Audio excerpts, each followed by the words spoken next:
Greetings everyone. Today we're going to talk about Android Studio and the introduction of Android Studio and its installation process. But before we proceed, mga tanong lang ko, are you familiar with the term Android? And are you also familiar with the term Android Studio? If di mo familiar ana or if familiar mo, ato rin siya may bawaan karon or mas makita po jud nato dire karon through the introduction kung kinsa jud si Android o kinsa po si Android Studio. I hope lang that with the help of this discussion ato silang ma-differentiate. Kaya uban mo god wa nila nakita kung gisa si Android Studio. Nakita lang nila karon si ang term nga kuan Android. And of course, wa nila nakita og dis-ani sila gikan. So, as a future mobile application developers, importante kaadto nga mahibaw-an dyon eh. And sa katong mga tao nga naanad sila og katong dili Android, okay, katong mga anadad nga dili Android, nasa like iPhone, nasa like katong Windows Phone, nasa like katong Firefox nga phone, siguro panahon na po ni nga para mas ma-familiarize ninyo o inyong maila-ila si Android Studio or si Android nga platform kay mao man ni atong kanang tawagan ng main topic sa whole course nato sa mobile application development using your Google Android platform. Let's start. Mobile programming using Android Studio platform, or maybe there is something lacking in it. This is mobile application development using Google Android platform. So what is Android Studio? Android Studio is the official integrated IDE environment for the Android application development. It is based on IntelliJ IDEA, a Java integrated development environment for software, and incorporates its code editing and developer tools. So kinsa mo day karon si Android Studio? Unsa si Android Studio? Si Android Studio is the official IDE. You know IDE? Ang IDE kana siya mo atong gamiton kung magama taog application software. So it's either nabay form o wala, nga na ba siya window o wala, basta kay mo itong gigamit og gama og application mo na siya IDE. So karon mao to si Android Studio. Kinsa man day si Android? Si Android siya tong operating system nga ginama ni Google. Si Android Studio siya tong atong gamiton para magama ta og applications nga muran ni Android operating system. Usa mga devices nga nagrun og Android operating system. Una, kana atong mga smartphone nga perminti natong gibitbit, such brands like Samsung, brands like MyPhone, Vivo, kanang Cherry Mobile, kanang mga common nga cellphone nga ato makita. Kanang iPhone dili na siya Android. Okay, iPhone gani di siya Android. Kuha na to. So, and ang Android Studio people, the good thing about Android Studio is ingani, Java ang atong gamiton as atong programming language. Nganong good thing man? Kay diha na mo Java sa una. You've been studying Java for 3 semesters already.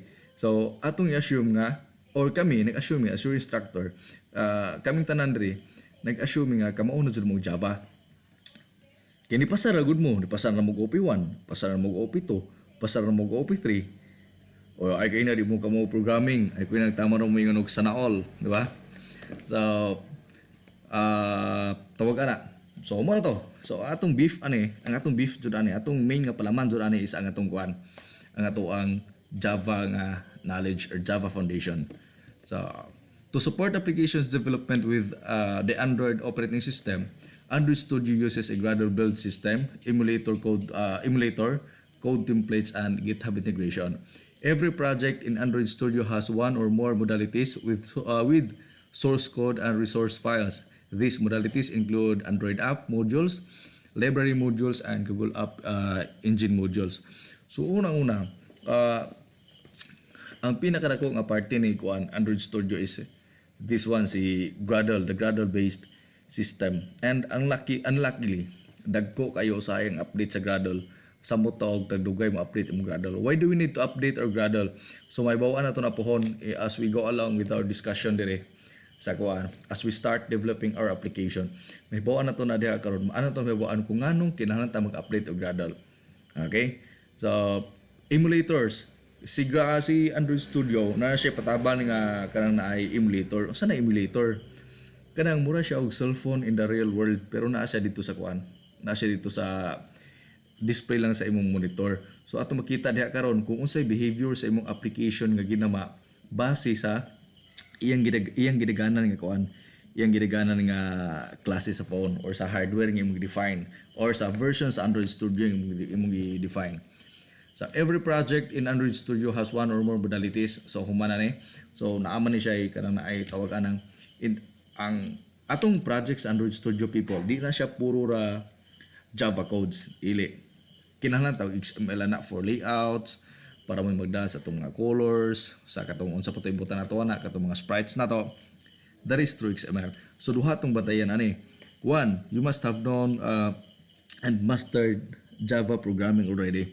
Ikaduha, dapat imong gibutang sa mo na karon, you are very eager to learn what XML is. So ang XML mo god mo ito gamito na to layout, magbutang tag ko itong mga objects, magplaster ta. So XML at gamiton, mag-set tag property sa kuan, mag-set tag property sa isa ka object, XML gyapon at gamiton. So muna mo duhan to kabantayan ani Java and our XML. So pag mag-integrate ta tapuhon og database, madugang na pud si PHP.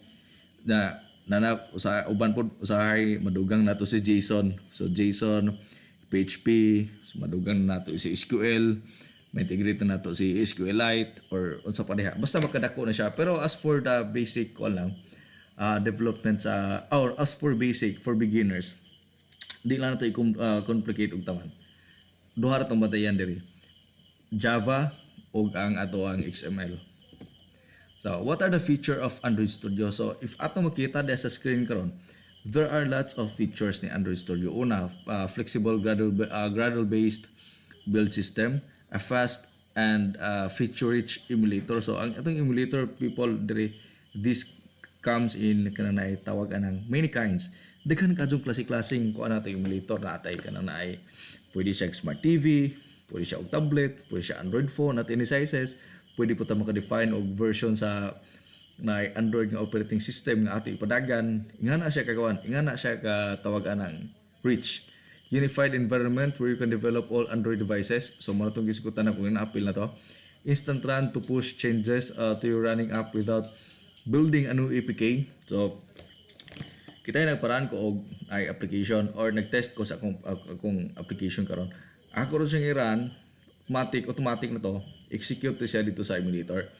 So code templates and GitHub integration to help you build common features. So if di mo familiar about GitHub, medyo taas-taas pag atong ikuan sa GitHub dire.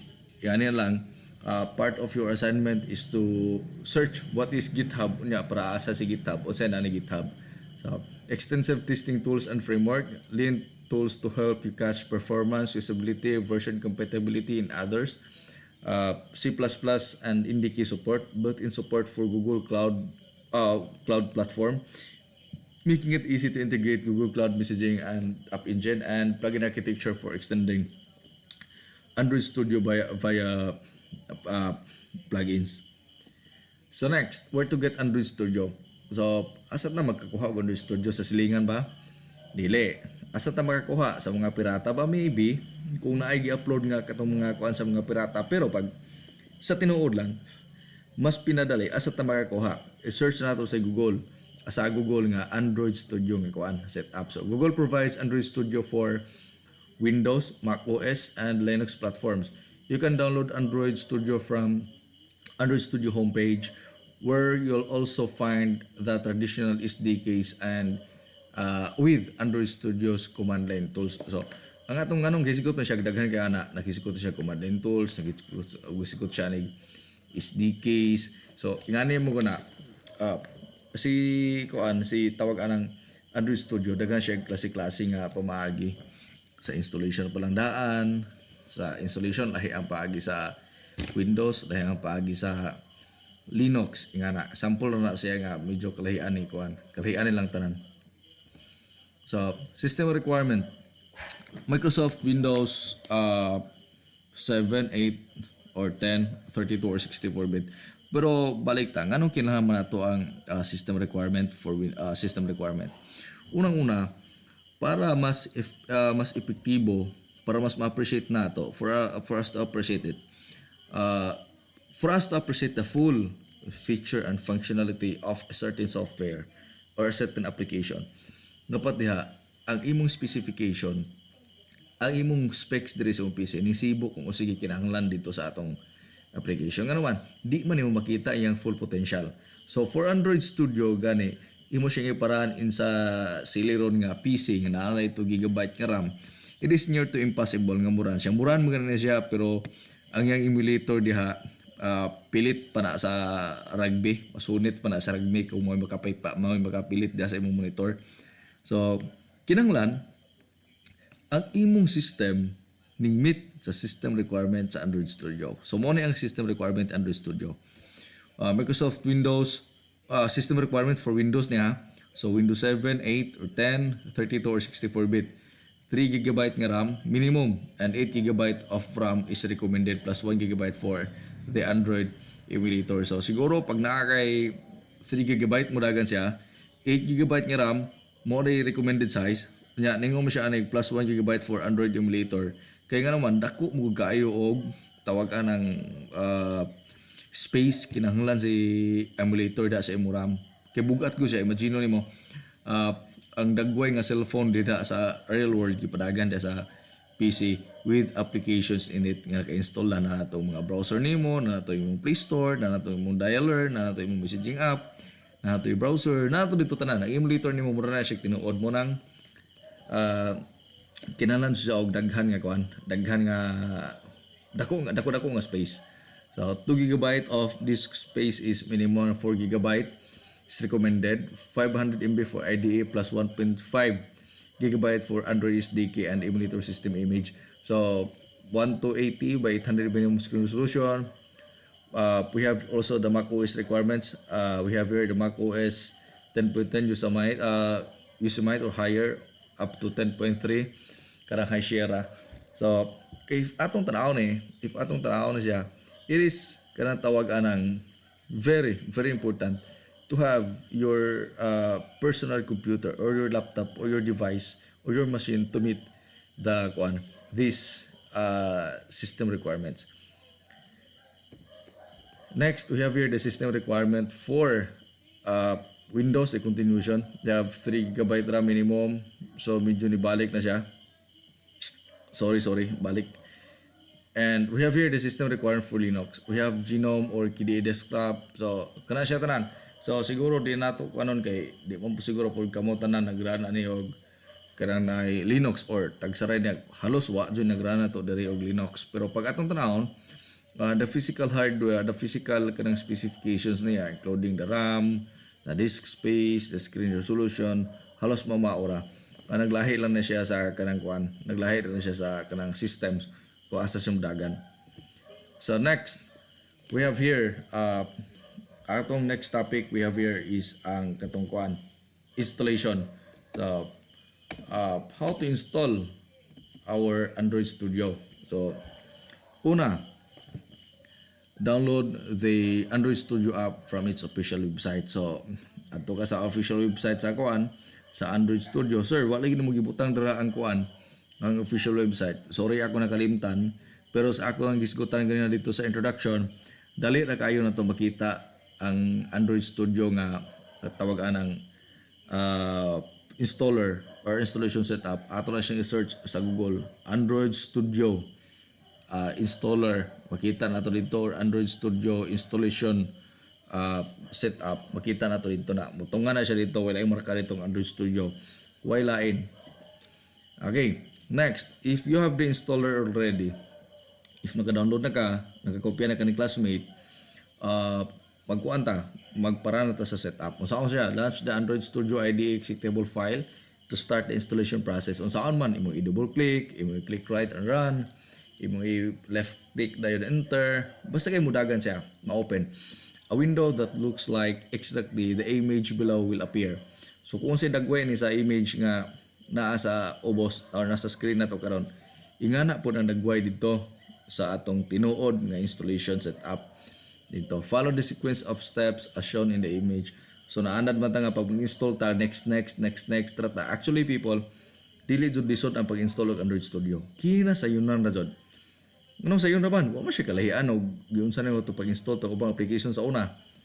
Kitahay, nag-install kag Microsoft Office, mo ra to, nag-install kag Visual Studio, mo ra to. Next next, tama no finish. If mangayo siya og something like kinahanglan ka mo agree sa end users license agreement, you agree. Kaya pag di ka mo agree, di matiwas ang installation. So ingana na siya kasimple. So press na nimo ng next, ingana mo gawas. So choose components. So i-click na nimo ng Android virtual device. So kana kay para ma-install ang tibok. So sunod, choose start menu folder. So usually naka-default na. So naka-default na og asa siya nga start menu folder nakabutang. Pero kung gusto niyo customize, you select a folder. Pero pag wa na, ayaw na lang, please let it be nga ang folder nga yung masudlan is Android Studio. Uy, halaka, may Android Studio dito sa kuan kiniri sa start menu pagkakaroon. Don't worry, the installation wizard will create an Android Studio folder for you. So, click na mo install. Pag-click na mo install, magawas na installing. So, what tayo mahimo na kay sa iya na, that is part of the process. That is the natural process of installing Android Studio. So, we can do nothing about it. Next, we have here, once the installation setup is complete, this one, if this reached into to 100%, so click ka next diha, that next button in between the back and the cancel button, you click on that, then this screen will appear. So kaning screen, so you have to click finish. So if you click finish and then tawagan ng, if you click finish, then it ends the installation. So the installation is complete already.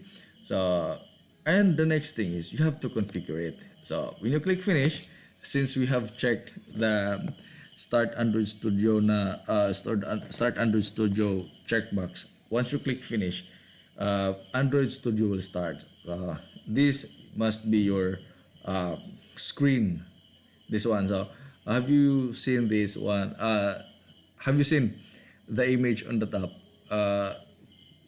that displays an OK button? So make sure that you have clicked do not import settings, because you don't have a previous settings of Android Studio, because this is a first start. So you click on OK, then the installation will continue. Then the next one, the sample devices. The sample devices where Android Studio applications can be used. Okay, Android Studio, mga areas where Android Studio can be used, Android applications were used. So, kay nagamit mo na sila Android application, nagamit pa sila Android nga program, ang bot pa sa butane, nagamit kag Android Studio to create those applications. So, select a UI theme. So, maybe we're going to have the default here, so just click next. Then this is your Android Studio main screen. So there are options there, so mas klaro na siya kung sa tinuod nga installation wizard sa Android Studio nga atong gamiton. Next, I guess that ends about the installation of the Android Studio. So easy. Sir, di pa rin ta magama og sample nga application karon using Android Studio. Dili sa kaya pupunta ka install og Android Studio, mas lisod og kan tawagan ng magama na ta sa atong first app sa Android Studio. Nawa pa ta na ka human install sa Android Studio. So now, I want you to install Android Studios in your Android Studio application in your PC or in your laptop. Unfortunately, na mga classmate ninyo nga walay PC, na po mga classmate ninyo nga walay laptop. Na po PC, laptop parera. O na classmate ninyo nga walay desktop PC, wala po laptop. Okay, ang problema, dito ta maka-install. Okay, na mga laptop hinay, na desktop PC hinay. So, ang problema na, jod, tinuod, di na ito masuayan ang Android Studio, prangka na jod pagka-istorya. Pero, kung gusto ka, kung personal jud ka, perminti man na ipaagi. Okay? So, you try to install Android Studio. Ako mingon nga pagpalit mo bagong PC, desktop man o laptop. So, ako mingon ha. So, kamo na ipangitag paagi. Depende ninyo. Sa on ninyo na. Okay? But I want you to think of the safety. I want you to think of the safety. sa inyong mga buhaton nun, inyong buhaton in the future.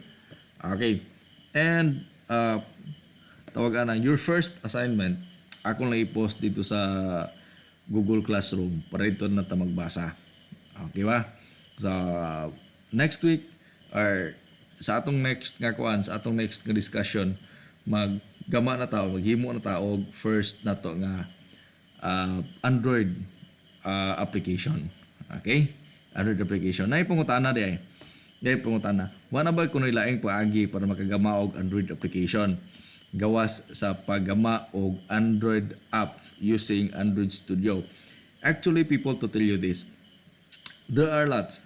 Siguro pwede ka magamit og Eclipse, pwede ka magamit og katong Visual Studio, katong mga Xamarin Forms, pwede. Okay, naputi gitawag og duha ka buok. Katong mag-code ka or coding, katong maggama kag Android Studio nga magamit ka og IDE nga kana mag-code ka og naapoy codeless Android Studio app development. So, by next time siguro, if kanang medyo mataas-taas na tagtulin, musigwi tagamay dito. Try na to. Android Studio development, codeless Android application development. Kanang wala kay code ba, mag-click-click na lang ka. Okay, siguro gusto niyo na kay masayon. Pero dire, di sa tamulikay, mag-install ta og Android Studio. Dayon, pag naka-install na, just leave it there, or siguro pwede ka ma-explore if ganahan ka. But for me, you leave it there kay sa next meeting, sa next discussion na to, magama na ta sa atong first Android Studio application. I hope nga ato natubag ang mga pangutana nato before to nag-start. I hope nga ato na differentiate kung kinsa si Android, kinsa si Android Studio. Kaya na para sa si Android, para sa si Android Studio. So maybe that's all for this session, and God bless you all.